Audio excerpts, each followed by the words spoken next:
Hi, and welcome to Matcha Minutes, where we talk about what's going on in our communities. And today we have a very special guest, our second timer, Scott Peterson, the city administrator for the city of Leavenworth, somebody that I get to see on a pretty regular basis. Thank you for coming back. Good to be here.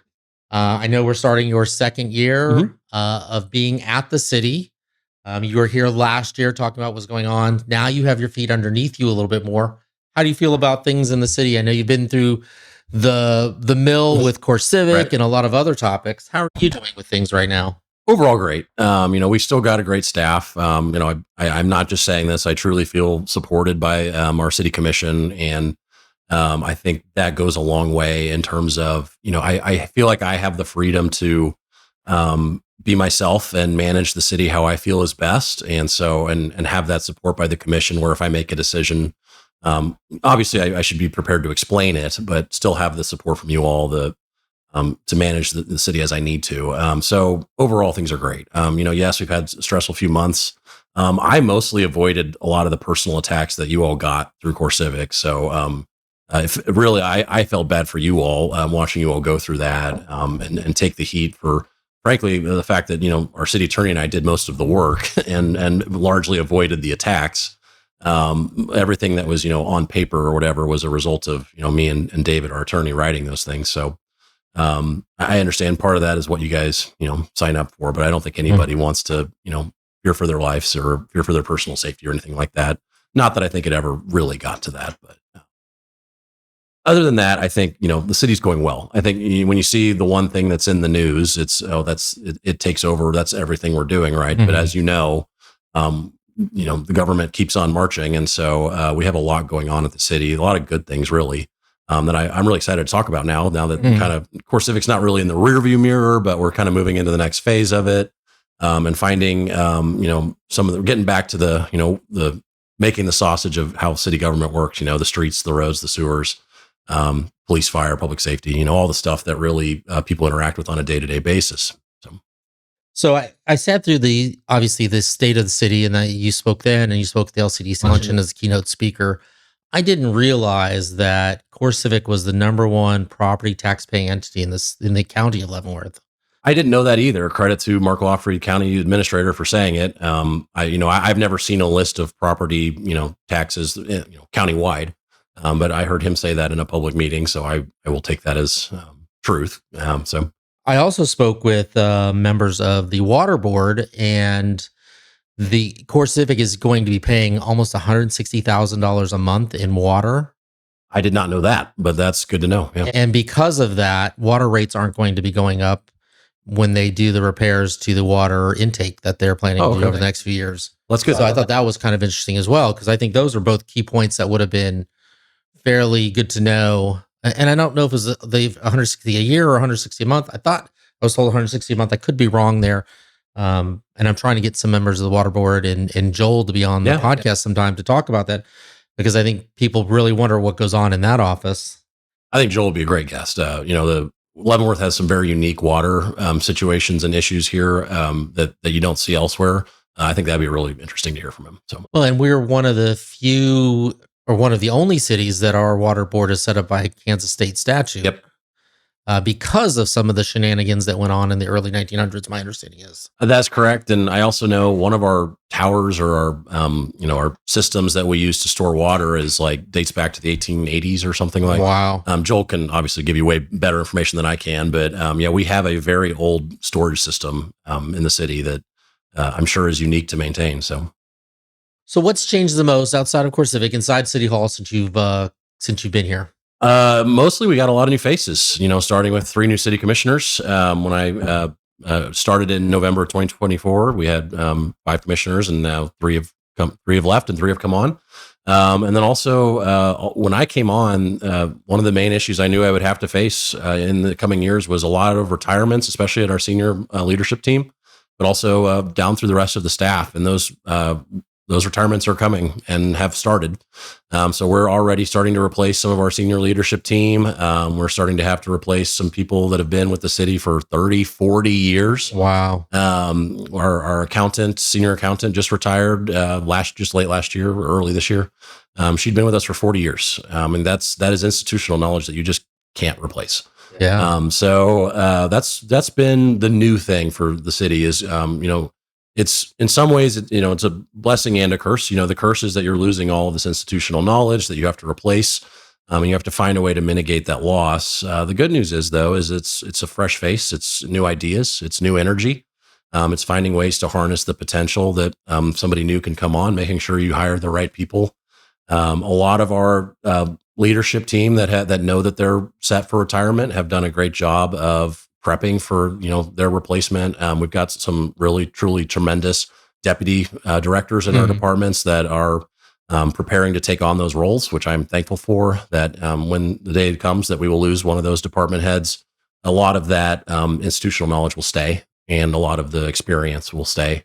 But we're not done. So the next few years, you're going to see a lot of new faces at the city of Leavenworth, and we'll do our best to reduce the loss to the people that we lose, but make sure we maximize the potential of those we bring on.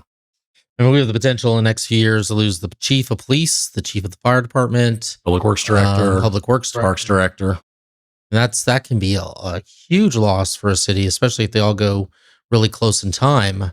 Have you started to think about how that looks, whether you're going to look outside or promote from within? Or I don't want to get too much into personnel decisions, but what I will say is every department you just mentioned has a phenomenal deputy director. Gotcha. So I think that as to whether they want to take on that role or they're happy where they're at, or if they have plans of their own, we just address that one department at a time. I will say that like I said, we've got some phenomenal deputies. We've got some phenomenal people in our leadership teams that below the deputy level that also provide a tremendous amount of leadership and experience to our city. So yes, it will be a great loss today. All of those people you just mentioned walk out our door. But at the same time, I think we're in a good position to keep the city moving forward. And that's what I tell everybody is, the Athenian oath, basically, I'll paraphrase, but leave your community better than you found it. And they will all be able to say that they did that. All very good people. Correct. Very much so. And also, the city of Leavenworth will be here when we are all dead and buried. We will be missed, but we will be replaced, all of us at some point. And so I think that's just a fact of life. So what do you think in the future that the biggest challenge facing Leavenworth is? I would say it's twofold. First of all, our downtown is a huge challenge. As we continue to discuss, everybody is frustrated with kind of spinning our wheels on it. People have tried to address it now for 10 years plus, and it sometimes feels like we're getting nowhere. I think everybody acknowledges that frustration.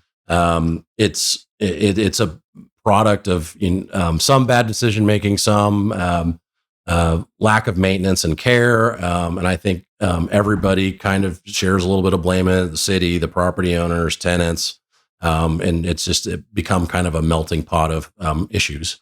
How do we dig ourselves back out of that is something we're still working on. We've got the Small Business Task Force. We're reviewing our codes. Kim and our Community Development Director and her team are planning to completely revise our zoning ordinance to try to help address some of those issues. And I'm excited to see where that goes. So that's not to say we aren't taking our own crack at it, but it's a 28 square block.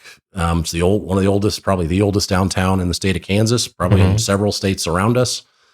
So it's not only is it a problem, it is a unique problem in that it is magnified. And so we have to find a way to address it, probably block by block, maybe even building by building, and try to get there. The second thing I would say is infrastructure. To piggyback on the issues we have with the downtown, our infrastructure is very old. It has taken a beating, not just our wastewater treatment plant, which I'm sure we'll talk about soon, but the sewer pipes that lead to the wastewater treatment plant. They are rife with what's called inflow and infiltration, or in engineering term, they're just I&I. So there's two kinds, inflow, infiltration. One is it's just rainwater because you got cracks in your pipes, or you got manhole covers that aren't on where they should be. This rainwater just gets in. And so we have to treat that as it goes into our facility. That causes issues because there's not just water in there, right? There's paint and fertilizer and chemicals and you name it.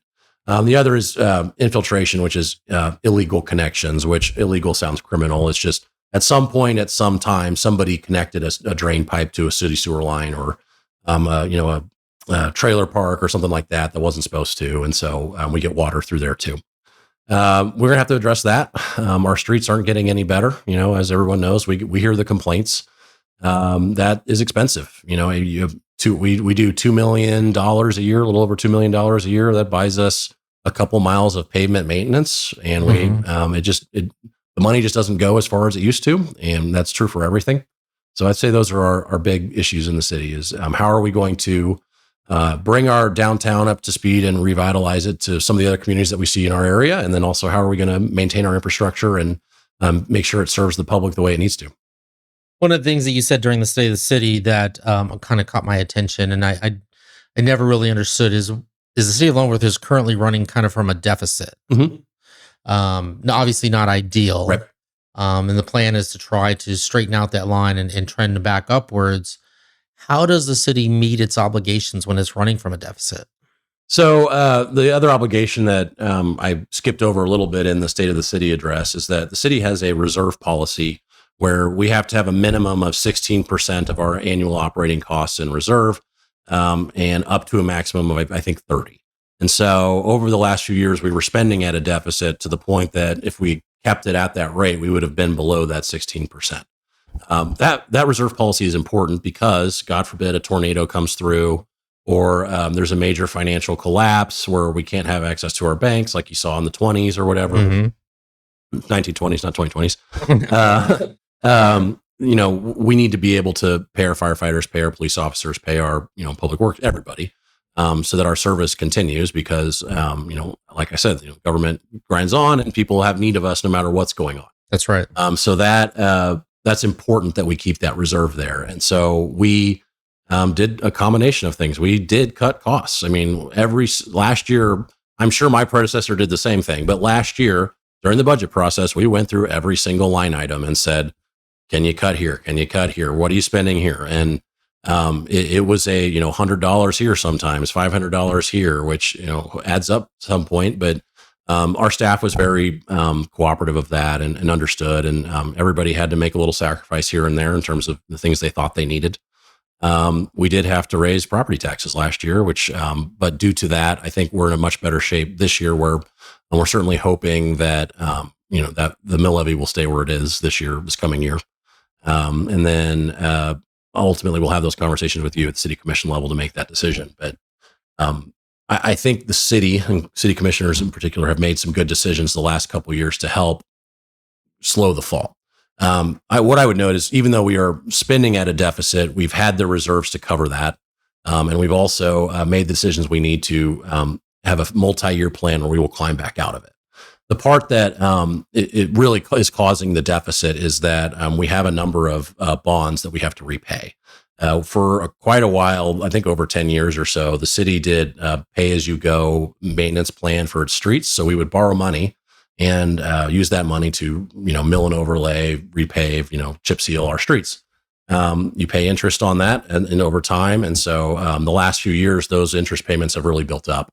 And so we've had to pay those off over the last few years. The good news is we've stopped borrowing money. And so we are paying off those bond payments. And I think in the next 4 to 5 years, once those bond payments are off the table, the city's going to be in a much better financial position.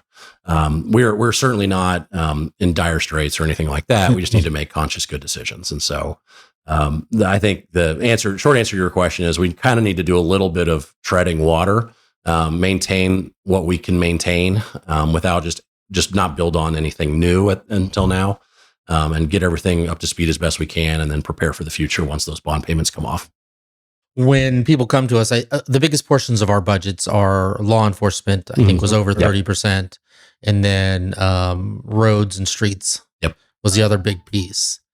How do you determine which roads need to be paved first, or which culverts need to be fixed first? Do you guys have a plan? Is that triaged? Yeah. How's that? So we have a pavement management plan, and Brian Faust, our public works director, can speak to the super smart guy. Yeah, very much so. He can certainly speak to the formula on the decision. I don't know the detail level of that, but we have a policy here which most cities now in the country have adopted, which is called "Keep Your Good Streets Good." The reason behind that is it's cheaper to maintain a good street than it is to rebuild a bad street. So if you keep your good streets good, or at least fair, then over time you will extend the life of those streets so that when the money does come along to replace the bad streets, you have that money available. So we try to do a combination of that during our pavement maintenance plan, is where we'll do some chip seal, which we know is unpopular.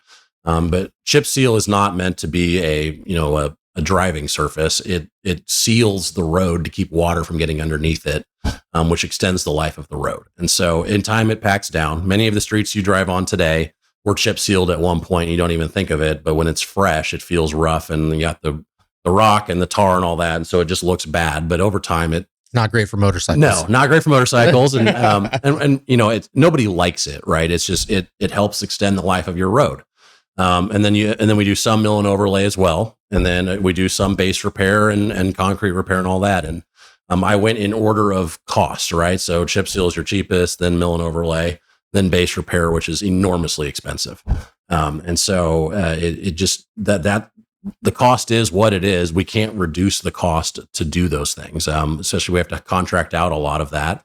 And if we didn't contract out, we would have to be buying $2 million pavement machines that would just sit there for most of the year. So it is still financially the smartest decision to contract that work out. Mm-hmm. As to how we triage that, there's a 0 to 100 grade system.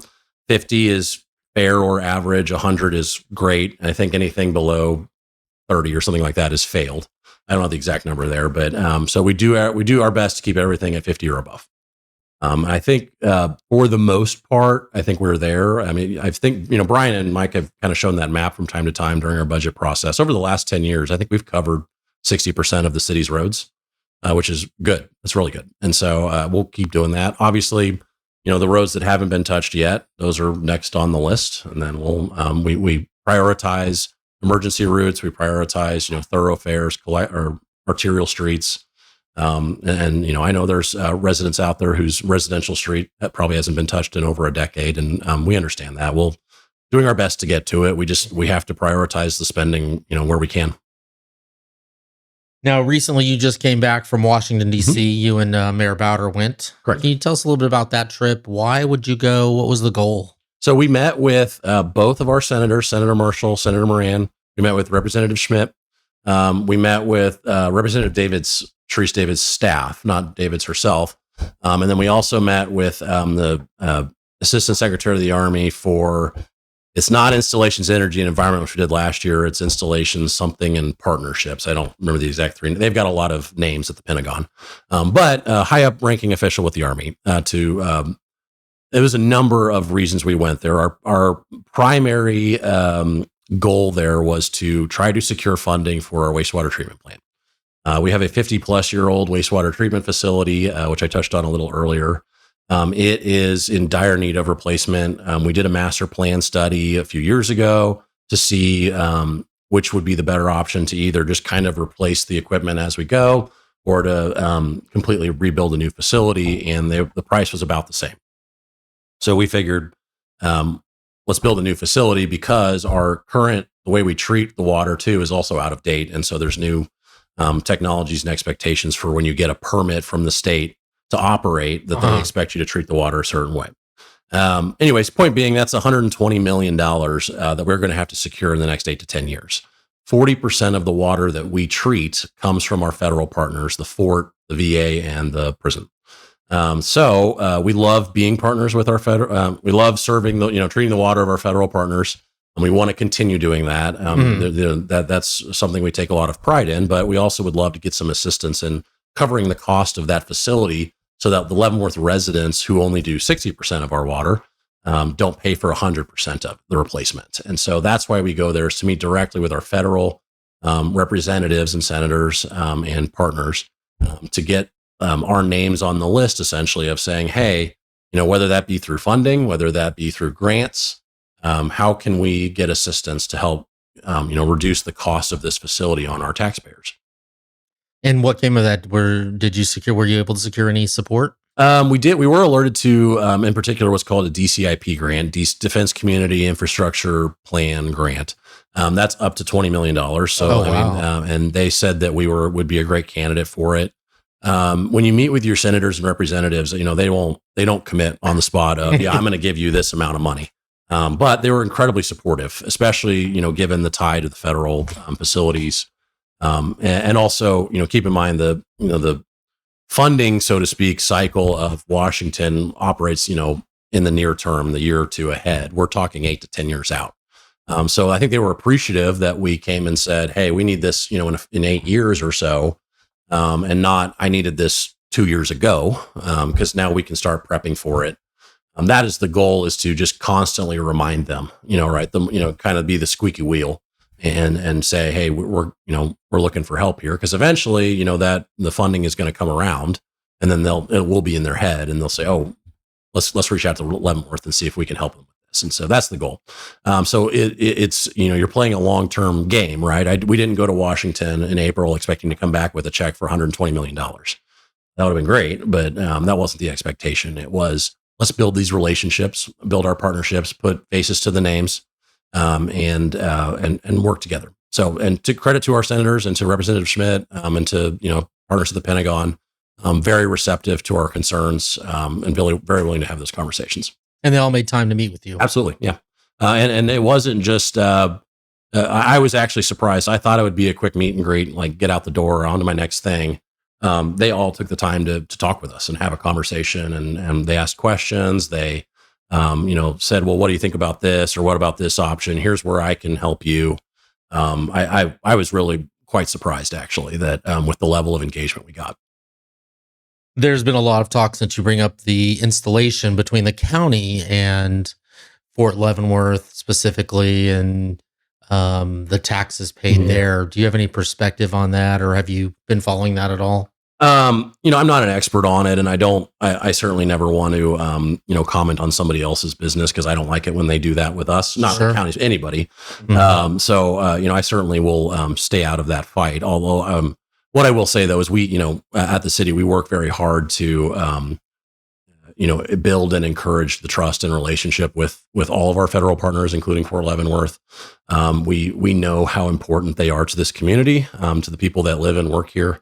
And we are, I will say, we take a lot of pride in that, and our friendship and partnership with them, and how important they are to this community. And so one of the things we do when we go to Washington is we ask the fort and the prison and the VA, is there anything we can do, any message we can send while we're up there? And we certainly take a lot of pride in that too. And, we, say, hey, if there's any issues you want us to address, we will address it. How often do you meet with the leadership at Fort Leavenworth to talk about the relationship, or how often, how do we manage that relationship? Sit down and meet maybe a few times a year. They're a lot busier than we are. And I consider us pretty busy, but they're a whole nother animal. They've got, a worldwide mission to meet, but, Especially in today's world. Correct. Exactly. And, but I see them all the time. We're constantly at events. We'll Colonel Sunday, who's basically the garrison commander. He's my counterpart on post. He and I have conversations all the time, just on the side of how are things going. Anything we can do. So we're constantly touching base. As a city manager, you work with 5 elected officials, 5 people who have no experience really at times in running a city. You've often referred to them as you have 5 bosses. Right. How hard is it to manage up when you have 5 people who have different priorities and different goals? Well, it has challenges. I think you don't take this job on without feeling like you're capable of managing that. Or certainly I would advise anybody not to do that if they don't think they can do that. This is the smallest number of elected officials I've had to manage at one time. Really? So in some ways it makes things a little easier. So my previous position, there were 6 aldermen and a mayor. So, Okay. so I had 7 elected officials. There are interpersonal conflicts, you're only human. Where it gets, difficult is not maybe the right word, challenging, is when you've got maybe one on one side, one on the other, who are trying to tell me directly how they want things to go. And first of all, I have to lean back on whatever the majority decided is what I have to follow. But if it's not a majority thing and it's just a kind of a day-to-day operation thing, telling one city commissioner no and the other one yes, how do you manage that? And so that's where it gets challenging. And there's no there's no scientific formula out there. It's about, managing your relationship with them, leaning on their trust in you and me, and to do my job effectively, and to, there's give and take there, as with anything. That's the nature of life. I think anybody who's had a boss knows that sometimes you're going to do things that don't make them happy, but you're going to have to be willing to explain your decision. And at times you're going to have to do things that you don't want to do. But, the city commission has said, nope, you're doing this. And so you have to do everything. I have to do everything that I can to make that successful. And so I think overall it works out, right? Because you make a decision as a whole, and then I follow that decision. And then, so I have something to lean back on. If somebody disagrees with it, I can say, take it up with the rest of your commissioners. But overall it isn't, at the same time, I think every commissioner I've worked with so far, at least, has understood that dynamic. And so there hasn't been anybody that has come to me and said, I know the city commission made this decision, but you need to do something else. Nobody's ever said that to me in the time that I've been here. So it's just about managing personalities. It's no different than, you're just reporting up instead of reporting down, right? If you're a manager and you're a boss, you've got multiple people that come to you that there's a limited amount of resources to go around, and they all need it. You have to manage those, conflicts and those resources to do the best you can, and hope you found the right sweet spot, I guess, but always be adjusting. I'm sure you've run into, maybe not with this commission, but other commissions where you knew they made the wrong decision. You knew in your heart they made the wrong decision. How hard is it to follow through on something that deep within your bones is the wrong decision? I've never dealt with at least something that I thought was, morally or ethically wrong. That's where I would struggle to follow through on it. Mm-hmm. If it was just something I disagree, I thought it was the wrong decision, either financially or just policy wise, I shrug it off and just do it. And I'm not the, type to say, I told you so. That's not, because trust me, there are plenty of times where I've made a decision in my staff as that's a stupid decision, and they've gone and done it. And so I, even though I am, the city manager, at times I also need to be the good soldier. Right. And so, it is my goal to, no matter what happens, always make you all look good. If it were an ethical decision, I would be lighting fires, or at the very least, looking for other employment. But I've never encountered that. And so in any of my positions. And so I've been very blessed because I have people in my career field that I know who have had to deal with that. And that's a tough decision. So in terms of just, day to day doing the job of city commissioners, you just shrug and do it. One of the things that I sat through a meeting on, and somebody pointed out, I think the discussion was around what the government can do. And somebody pointed out, well, you guys are the government. Mm-hmm. That was almost an epiphany for me, because I never really saw myself as the government. I think it came to what we could legally or not legally do with, one of the businesses in town. Right.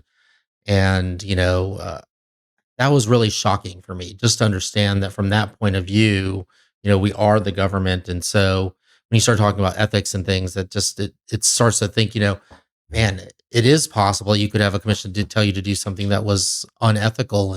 And fortunately for you, haven't. Right.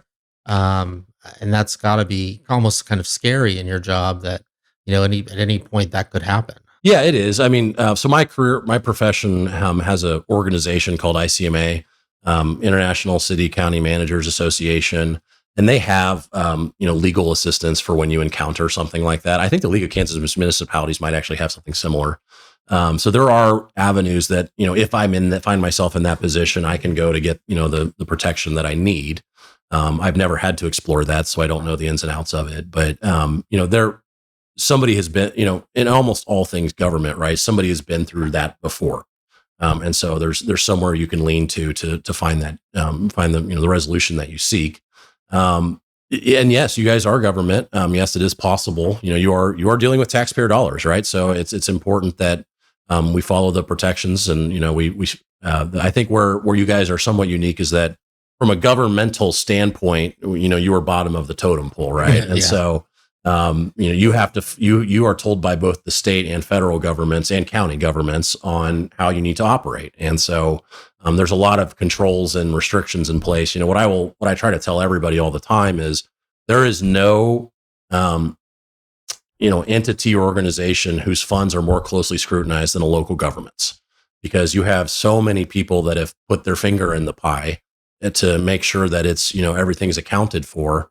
That it is difficult to get away with near if you have the right controls in place, near impossible to get away with fraud or illegal spending or anything like that in a municipal government setting. One of the things that I've also learned is you don't move fast in government. As much as I wanted to hit the ground running super fast, the wheels of government don't move as fast as you'd like them to move. And I think we can see that in some of the projects that we're looking forward to in our community. How do you handle those expectations and managing what the public wants to see and what your government officials want to see and what you're actually able to do? Well, I come on podcasts and answer those questions to start with. It's a messaging thing. I think part of it is the more people get around it, the more they understand why things move slowly. It's because we all at one point got into this thinking, I'm going to be the agent of change, and you still can be the agent of change. You just need to understand how change is made. We've all been a part of a project where we pulled a trigger too quickly. And it is both more costly in time and resources and money to change a problem than it is to account for the problem ahead of time. And so while a lot of these projects that people want to move quickly on, we don't move quickly on them. It just takes a lot of time to get them organized. Everybody has multiple things they're working on. It's not the one thing that they're working on at one time. But also we're trying to account for every possible pitfall we can. Outside of something fraud or sexual harassment or something like that, the fastest way a city manager I've seen to get fired is to have a governing body tell us, you didn't tell us that X consequence would be a result of what we've decided, and so we would have changed our decision making if you had told us that. So a lot of what we do at the staff level, at our attorneys level, is we try to account for possible consequences. That way, sometimes I know it comes across as we're trying to talk you away from something. It's more along the lines of we're just making sure you understand what a consequence of a decision, good or bad, could be, and then go from there. So a lot of the time we spend is, well, what happens here, or what happens in X, Y, or Z scenario, and what would the consequence be of that based on this decision? And so that just takes time to go through all that, to look at, as I said, in government, somebody's always gone through it before. So we go out and look and see who else has been through this. And so what did they learn? Did any lessons they wish they could have learned before they pulled the trigger? And then, the third piece there's public accountability, right? So in order to make things transparent and above board, there are a lot of things that require public hearings, that require public notices. Those have certain deadlines attached to them, what's the petition periods, all of that. Those things take time. There's been you've seen a lot of, I'm sure, different government officials. What do you see as the biggest mistake most of them make, or missteps? Because there's so many elected. There's so many different rules we have to follow, and I'm learning these as I go. Where do you see the biggest misstep is? I think the biggest misstep is not operating within the confines of the group as a whole. There is power, there's strength in numbers, and there is power in you as a group. You all are elected as a body, right? And I think you run individually, but you work as a body is probably the better way of putting that. And I think where people tend to get themselves in trouble is when they operate outside the bounds of that body. You get into ethical and legal complications by doing that. But B, it turns you against the rest of your governing body. It turns you against staff.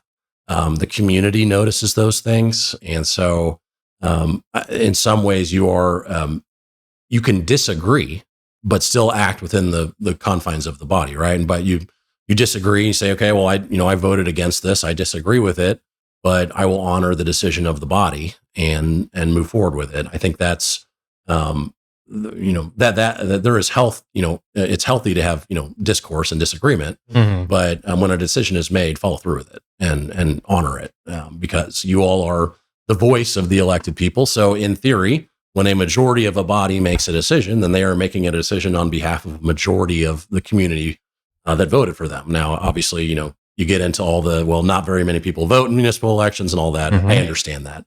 But from an idealistic standpoint, I think that's the approach you should take. So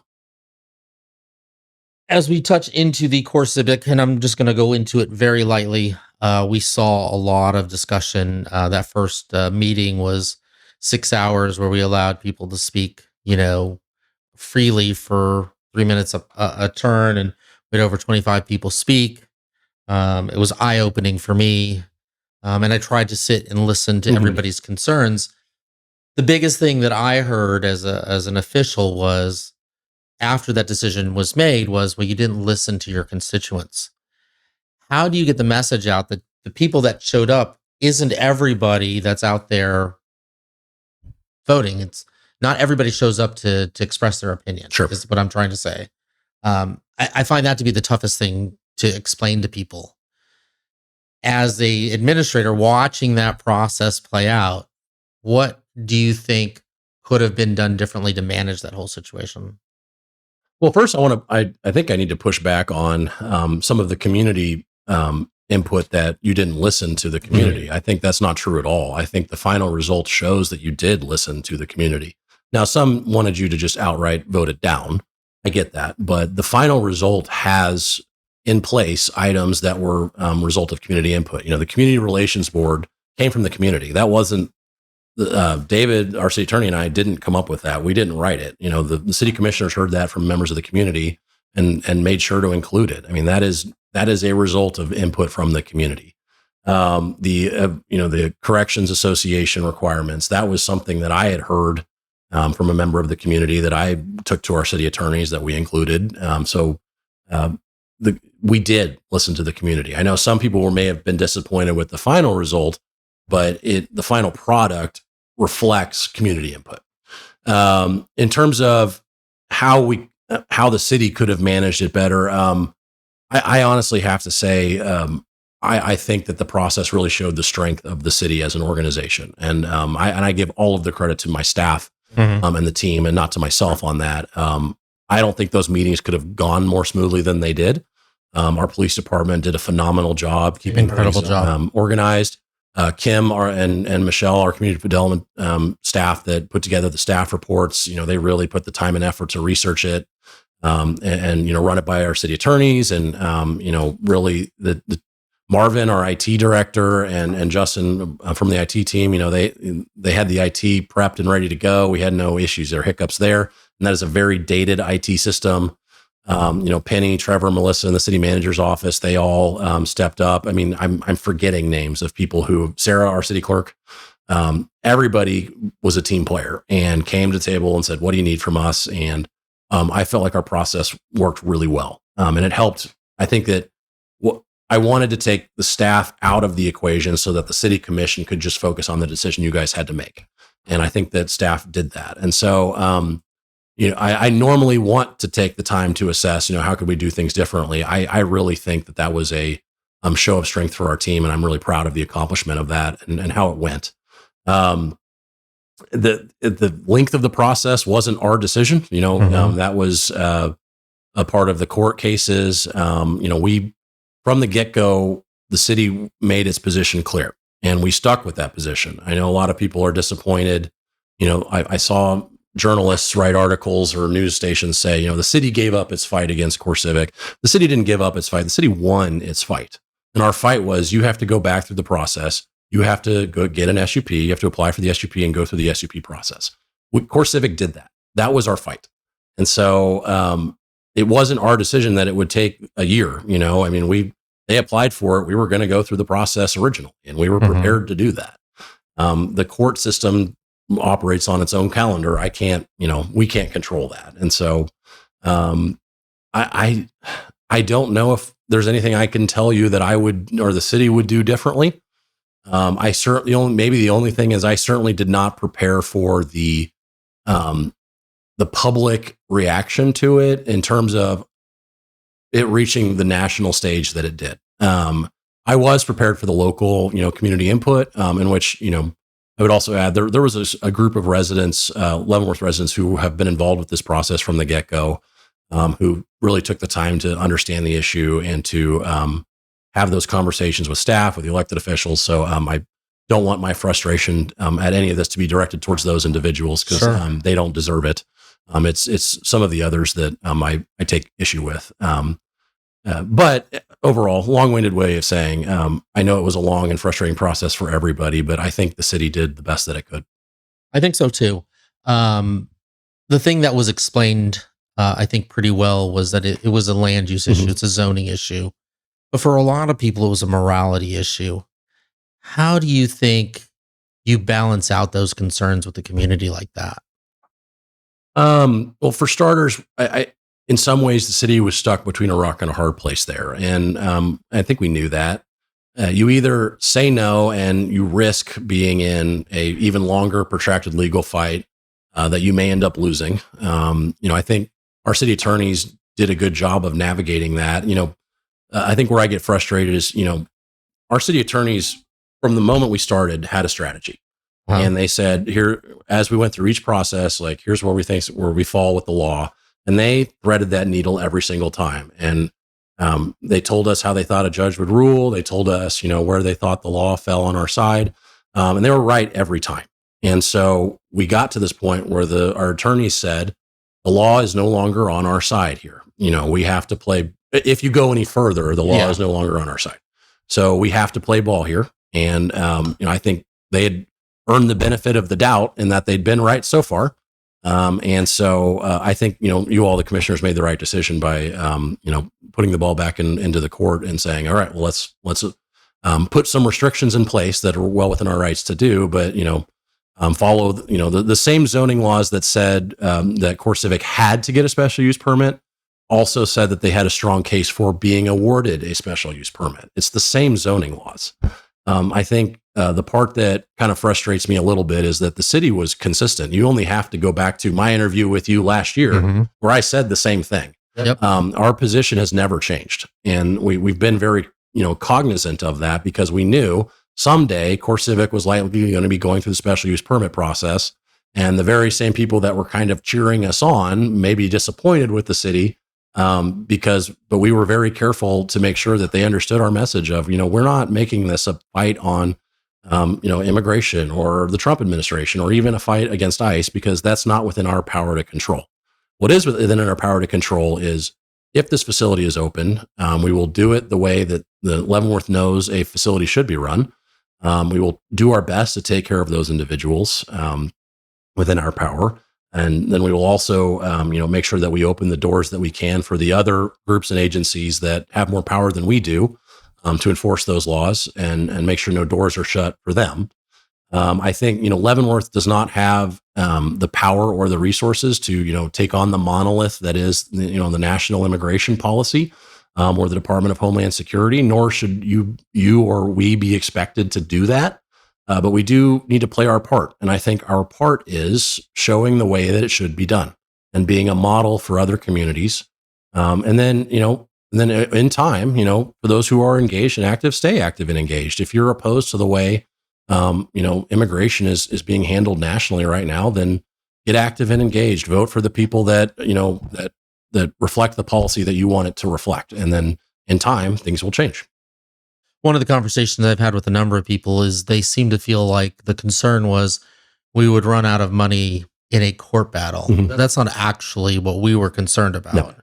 I think the concern was more at the level of, what are we going to have to give up if we do not allow them to use their property? And so I think that was a big misconception that I'm hoping I can explain to a larger group Right. of people, because it wasn't just that we were going to run out of money, which is where Right. people felt like we gave up the fight. What disappointed me was seeing some of our state senators say how they were disappointed in the city of Leavenworth for doing their job. Right. And so I was a little disappointed in seeing that, and not having the support from them that I felt like we should have had. Talking a little bit about the wastewater, you've mentioned $120 million. When will we start seeing changes? Is it going to be a little bit over time? Have they started making some of those changes already? We just completed the master plan this month or last month or so. That gave us finalized cost estimates. It told us it gave us options on, how, like I mentioned, how to treat the water. There's different ways to do that to be within compliance. So they gave recommendations on, how to do that. So you all are going to be making decisions in the next year, 2, 3 on how you want to proceed. We will provide our recommendations to you. You're not going to make those decisions in a vacuum, obviously. So nothing has changed much yet, other than we've already analyzed. So the facilities that are out there that were scheduled for replacement that will not be a part of the new system, we've taken those off the replacement list. So probably the biggest one is the trickling filters. We have 2 of them. They each cost about $2 million a pop to replace. One of them was supposed to be replaced this year. We've said we've taken that off of our replacement list. So that's $2 million we've now saved the taxpayers, because if it's going to go away anyways, let's not waste the money, replacing it. We have done our due diligence there, where we're preparing for replacement. We're not going to replace any equipment that's going away. Some equipment will stay, and so we'll be a part of that facility. So we will continue to replace that, because that'll reduce our overall costs at the end of the day.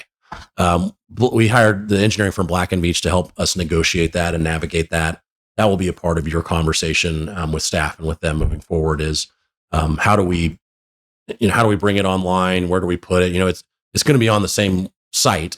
So how do you build it while you keep the old one going? Where's the cost there? Where can we find efficiencies? Because the facility is going to have to stay online until we got the new one up and going. So we don't have the specific changes. We haven't made those decisions yet, but we will be bringing them to you here probably in the next year or 2, because we got to start making those decisions and planning for it. Our next goal is how are we going to finance it?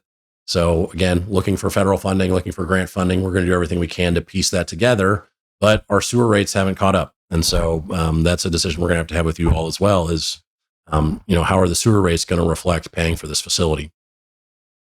There are a number of cities around us who have gone through this process within the last X amount of years. Have we visited to see if there were lessons learned from them? Absolutely. And we will continue to do that. Part of that is not every facility uses the same treatment system. Mm-hmm. Not every facility has the same issues. So once we really lock down which direction we are going, we've already identified which facilities we will use as partnerships to have those discussions about lessons learned. In fact, Brian, one of our public works director, one of the treatment options he's already taken off the table, because the nearest facility that does that is, many states away.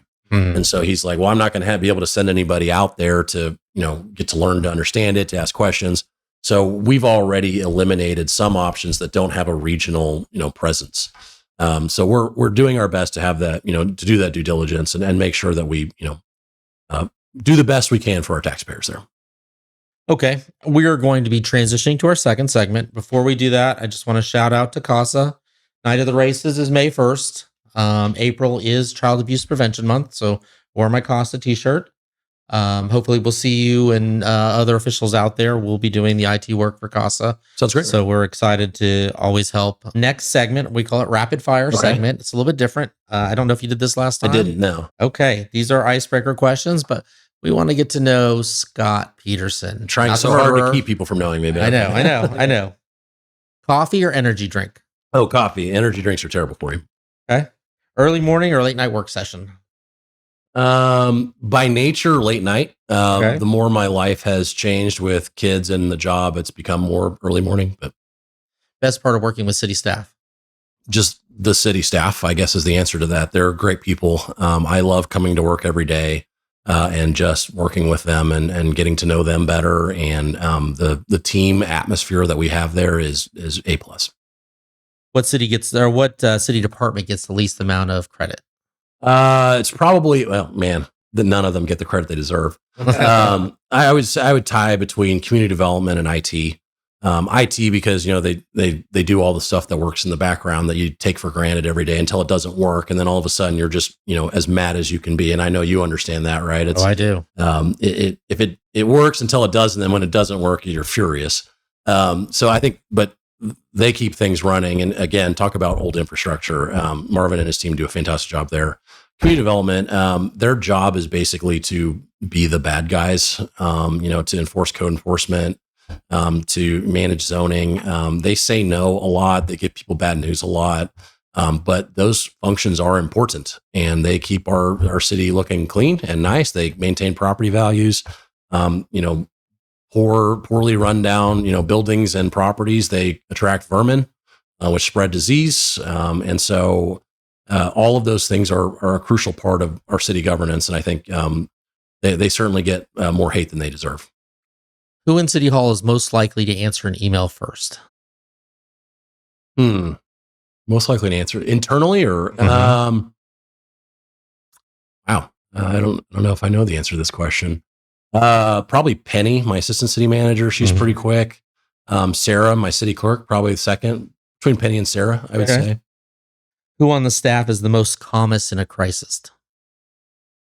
Probably Brian, our public works director. I would also say, Pat, police chief, because he's seen so many crises that he's just the same no matter what. I would say probably between those two. Who's the biggest joker on staff? Pat Kitchens, yeah. Well, you didn't even hesitate there. No. Who keeps things moving behind the scenes better than people realize? Penny Haller. She, my assistant city manager. I run so many things by her. She, a lot of the things that I forget to do, to schedule, to make sure the city is present at. She always reminds me or Trevor, hey, you guys need to be keeping this on your radar. Let's get this scheduled. Did we get these things? She keeps the city manager's office in particular very organized, which I am tremendously appreciative of. Favorite place to eat in the city? Favorite place to eat in the city? Probably either I like Tenpenny just for like your lunch. I love the Suburban's brunch. That's phenomenal. I'm trying to think if there's no, I know my answer. Toriato's is my favorite place to eat. I think it's like Chipotle on steroids. So yeah. One word you would use for where Leavenworth is headed? Forward. I think we've got, not only do I believe we have the staff and the leadership and the elected officials in place, where I think Leavenworth has an advantage over a lot of the other communities I've worked for. We have an enormous amount of citizen engagement. If anybody thinks we don't here, I would encourage you to go get to know some of the other communities, and you would understand how blessed we are to have how many people in this community care. And so with that kind of attitude and involvement, the city will do nothing but grow to good things. Best piece of advice you've gotten? Best piece of advice I've gotten would probably be from my mom. And I think she got it from her dad or somebody, but it's, don't sweat the petty stuff and don't pet the sweaty stuff. And so it's, let the small stuff go so you can focus on the big stuff and don't get, dragged down in the details, or, in the small insults or whatever. Just, let it wash off and be yourself. Scott, that comes to the conclusion of our podcast. Is there any events going on in the city? Anything that people should know about as we kind of wrap things up here? I don't know about events. I mean, Camp Leavenworth's coming back in September. Yeah. Who's the headliner for that? That is Better Than Ezra. I believe they're kind of a 90s alt rock band. I'm noticing a 90s theme over the last couple of years. They for starters, they're what's in our price range. But I think they also draw a crowd. Gin Blossoms drew a large crowd last year. I'm surprised. If we can, knock on wood, keep the weather the way it was last year, I think we'll continue to see success there. The other thing, for people, I think you've kind of touched on it. Your city government impacts your daily life more than any other level of government. And we are just now starting our budgeting process. And so keep an eye on that for our community. All of our things are public, they're transparent. We have those conversations out in the open. We want people to be involved in that decision making. I know it makes your guys' jobs easier to know how the community feels about that. We're getting the budget process started. And so that's going to be a lot of our conversation over the coming summer months. Scott, thank you for coming on the show. Happy to be here. I appreciate to have you here. I hope people understand how hard you work. And I probably didn't understand it till I got to start to work with you and see you all the time. And all the stuff you do behind the Thank you. scenes, and you probably don't get nearly the credit that you deserve. So that's where I would put that. Thank you to our listeners. If you like what we're doing, please like and subscribe so we can continue to put out content. And to everyone listening, thanks for joining us. Be sure to watch next week, where we'll be visiting with Warden Mackey from CoreCivic.